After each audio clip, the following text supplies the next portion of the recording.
আমি আপনার এই যে নির্বাচন নিয়ে কথা এটা বলার আগে এখানে উঠেছে, আমি সামান্য অল্প একটু সময় একটু ছোট 2-3টা একটু মন্তব্য করি। কোটি মানুষের আস্থার ভালোবাসায় 11 বারের মতো দেশের 1 নম্বর রেফ্রিজারেটর ব্র্যান্ড ওয়ালটন। কারণ ঠিকই এই সময়কালে নির্বাচনের বাইরে আসলেই অনেকগুলো গুরুত্বপূর্ণ ঘটনা ঘটেছে। এর গভীরে আমাদের একটু আলোচনা জানা বোঝা দরকার, এই কারণে কারণ আমরা যে বাংলাদেশের যে পরিবেশের স্বপ্ন নিয়েই এই যে শত শত মানুষ শহীদের জীবনদান করলো এবং যে আন্দোলনটা আমরা করলাম দীর্ঘ সময় ধরে, সেই আকাঙ্ক্ষা বাস্তবায়ন হতে পারে, এই ধরনের খারাপ ঘটনা যাতে না ঘটে, এই কারণেই আলোচনাটা জরুরি। তার আমি অন্য আলোচনায় খুব একটা না যাই, কারণ হ্যাঁ নিশ্চয়ই জাতিসংঘের এই রিপোর্টটা তো একটা বড় ঘটনা এই বিবেচনায়, কারণ আমরা তো দেখি একটা ঘটনাকে বায়াস্ট করার নানা শক্তি আছে, সেই জায়গায় এটা একটা বড় ভূমিকা রাখবে। আমি আর সময়ের দিকে গেলাম না। আমার এইখানে বসে মনে পড়ছিল যখন এখানে মায়ের ডাক এবং অন্য আলোচনা হচ্ছিল, আমি একটু না বলেই পারছি না যে মায়ের ডাকের জন্ম তো অনেক আগেই, শেখ হাসিনার আওয়ামী লীগের আমলে তারা যখন প্রথম শুরু করে বিভিন্ন প্রোগ্রামে আমরাই তো গেছি, রাস্তায় গেছি, শহীদ মিনারে গেছি, প্রেস ক্লাবে গেছি, এবং এই যাওয়া নিয়ে যে কত ঘটনা ঘটেছে সেইটা বললে তো নানা ধরনের ঘটনা ঘটবে। যাই হোক, বোঝার জন্য তারপর কিন্তু মানুষ এই বিষয়গুলো শুনতে চায়, এই যাওয়া এবং আচ্ছা না সেটা বলা যাবে আলোচনার জন্য। আমি এবার আসি, একটা না বলে পারছি না, বলে আমি ধরেন এই যে আপনারা তো অনেক যে হারিয়ে যাওয়ার কথা, আমাদের একজন মানে এখন এটা একটু আমার হাতের কর্মী, সেটা আমি আর বলতে চাই না, খুলনার ছেলে, খুলনা ডুমুরিয়ার, এটা এই শব্দ যারা শুনছে সবার নিশ্চয় একটা নস্টালজি হবে, শামীম নাম তার, সে হারিয়ে গেছেই বলবো, কারণ তার ট্রেস এখনও আমরা পাইনি। ছাত্রলীগের সেন্ট্রাল কমিটির ভাইস প্রেসিডেন্ট ছিল, এবং আমরা আমাদের একটা প্রোগ্রাম ওই যে সুনেত্র অভিমুখে লং মার্চ করলাম, প্রেস ক্লাবে এসে আসলো, ওইটা এসে গেল না, বললো যে ভাই আমার ছেলেটা অসুস্থ, এখানে থাকি, আমি আর যাচ্ছি না, আসবো। আমরা ওইখানে শুনলাম সে হারিয়ে গেছে, মানে তাকে তুলে নেওয়া হয়েছে, আজ পর্যন্ত তার খোঁজ পাইনি।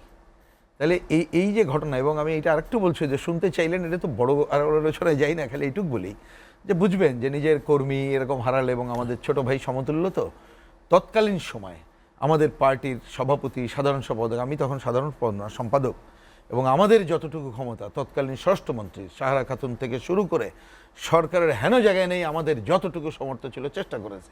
ওনারা আমাদেরকে বলেছেন অবশ্যই দেখছি, কিন্তু সেই দেখা হলো না, তার কোনো খবরও মিলল না। আমি বিশেষ করে তার স্ত্রী যেখানে চাকরি করেন এবং এই ঘটনার সাথে সরাসরি জানতেন, নূর খান লিটন, যিনি গুণ কমিশনেরও মেম্বার, ওনাকে আমি বললাম যে আপনি তো শামীমকে চিনতেন, খবর কি? আমি বললাম প্রিন্স ভাই কোনো ট্রেস পাচ্ছি না। আমি যে খুঁজে তো বের করতে হবে, বলে যে আরও ক্লু থাকলে দেন, আমরা এটা চেষ্টা করব, আমাদের দিক থেকে ক্লু দিয়েছি।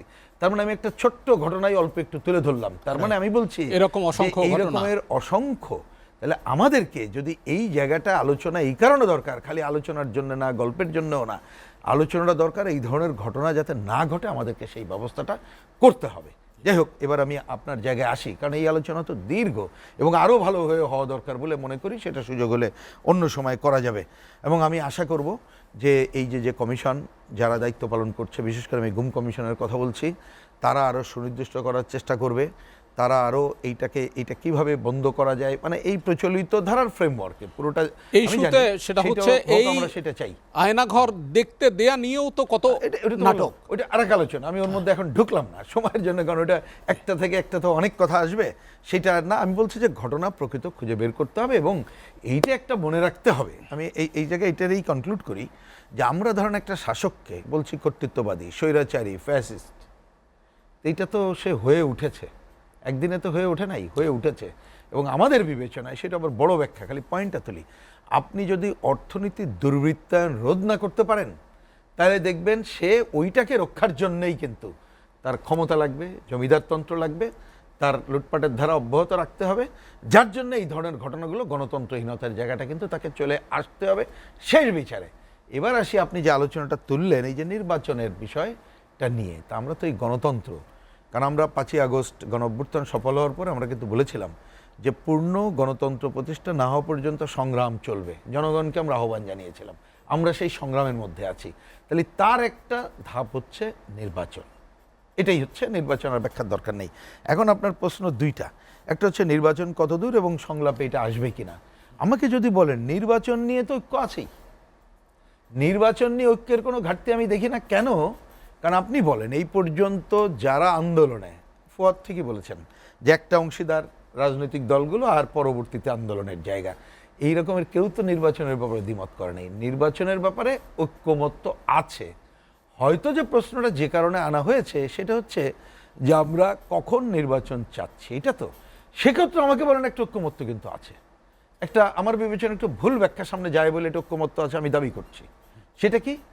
আমার বুঝ অনুযায়ী কেউ কিন্তু উইদাউট সংস্কার নির্বাচন চাচ্ছি না। আমরা তো দৃঢ়ভাবে বলেছি যে দীর্ঘদিনের নির্বাচন ব্যবস্থা একেবারে শেষ হয়ে গেছে, সুতরাং নির্বাচন ব্যবস্থা, এবং কমিউনিস্ট পার্টি এবং বামপন্থীদের শব্দটা সরে রাখেন, আমরা কিন্তু বলেছি নির্বাচন ব্যবস্থার আমূল সংস্কার করে নির্বাচন করতে হবে। এ নিয়ে দ্বিধাদ্বন্দ্ব নেই। এবং আমি যদি বুঝে থাকি এখানে যারা আছেন সবাই কিন্তু নির্বাচন ব্যবস্থার আমূল সংস্কার করে নির্বাচন চাই, এটাই। এখন বাদটা কোথায় আছে আমাকে যদি বলেন, সেটার ডিফারেন্স। অনেকে শুধু নির্বাচন ব্যবস্থার সংস্কার না, তার আরো বড় বড় সংস্কার করার কথাও বলছে। এই জায়গাটা আমাদের বিবেচনায় হয়তো বা আলাপ আলোচনা বুঝের পার্থক্যটা বড় হয়ে আসছে। তা আমি বলি প্রথম ঐক্যমত্য আছে। দ্বিতীয় ঐক্যমত্য হচ্ছে এই যে পরে যে সংস্কার কথা বলছেন সেটা তো একটু সংলাপের মধ্য দিয়ে শুরু, 15 তারিখে তার সূচনা হবে। যদিও আমি যদি বুঝে থাকি আজকে আমাদেরকেও আমন্ত্রণ জানানো হয়েছে, আমাদেরকে ওই দিন অ্যাকচুয়ালি কিছু না, হয়তো একটু সবার সাথে দেখা সাক্ষাৎ হবে, পরে ওনারা দল বা জোটের সাথে সংলাপ করবে আশা করছি। আমরা সেই জায়গাগুলোতে গভীরতার সাথেই জোটগতভাবে বা দলগতভাবে সংলাপে অংশ নিতে চাই। কিন্তু আমি দেখতে পাচ্ছি সেটার ডিফারেন্সটা হচ্ছে কি, সংস্কার তো একটা নিরন্তর প্রক্রিয়া, এটার তো শেষ নাই।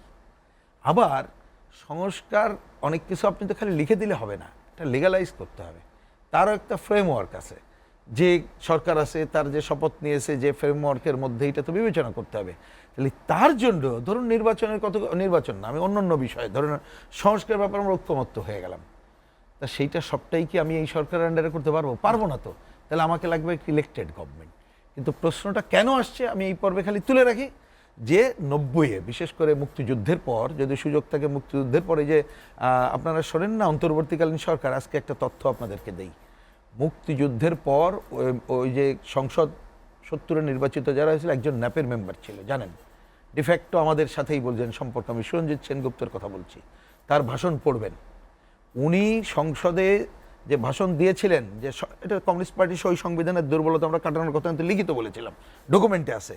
উনি 24টা পয়েন্টে দ্বিমত, 24 আরও প্রায় 14, 36-38 দ্বিমত করে লাস্টে বলেছিলেন কি, এই অন্তর্বর্তীকালীন সরকারের শোনেন না, সূচনা কিন্তু 72-এ আমরাই বলেছিলাম, আজকে আমি অন রেকর্ড বলছি। উনি ওনার বক্তৃতায় বলেছিলেন যে এই সংবিধান মানে যেদিন পাশ হচ্ছে ওই দিন থেকেই এই সংসদ বাতিল করে দেন, দিয়ে মুক্তিযুদ্ধ অংশগ্রহণকারী nap, Awami League, communist party এবং নিরপেক্ষ ব্যক্তিদের নিয়ে সরকার মন্ত্রিসভা গঠন করেন, তাদের আন্ডারে একটা নির্বাচন হোক, এবং সেই নির্বাচন ওইটা হবে অন্তর্বর্তীকালীন সরকার, তারা নির্বাচিত সরকার কাছে ক্ষমতা হস্তান্তর করবে। তা আমি বলছি নির্বাচন তার বিউটিটা, আমি জানি না এগুলো দেখলে দেখবেন যে এই আলোচনা কিন্তু 72-তেই আমরা করেছি, আরো অনেক কাছে আমি ওইদিকে আর গেলাম না। তার মানে একটা নির্বাচন হলে নির্বাচিত প্রতিনিধিরা করতে হবে। এখন সেই জায়গায় সংস্কারের আলোচনা শুরু হলে ঐক্যমত্য যেটা হবে, এটা ইউনূস সাহেব বলেছেন, সেটা খুবই কারেক্টলি উনি বলেছেন, যতটুকু সব রাজনৈতিক দল ঐক্যমত্য হবে গ্রহণ করব, বাকিগুলো আমরা করব না, সেই পর্বে প্রবেশ করা দরকার। কিন্তু প্রবলেমটা দাঁড়িয়ে গেছে কি জানেন, যে সরকার আছে 6 মাস, আমরা তো মানুষ বলতে আমি সাধারণ মানুষের কথা বলছি, অতি সচেতন মানুষ হয়তো নানা বিবেচনা করতে পারে, কিন্তু মানুষ তো ভাই স্বস্তি চায়। তো সে যখন দেখে তার স্বস্তির রেখা এখনো পূরণ হয়নি, তার পেটের স্বস্তি, আইন শৃঙ্খলা স্বস্তি, মর্যাদা স্বস্তি, তখন সে বলে আর ভালো লাগতেছে না ভাই, দরকার হলে একটা নির্বাচিত সরকার দেন, আমি ওর সাথে বুঝবো। কারণ ইউনূস সাহেবের না পারছি আমরা বিরুদ্ধে বলতে, না পারছি কিছু বলতে,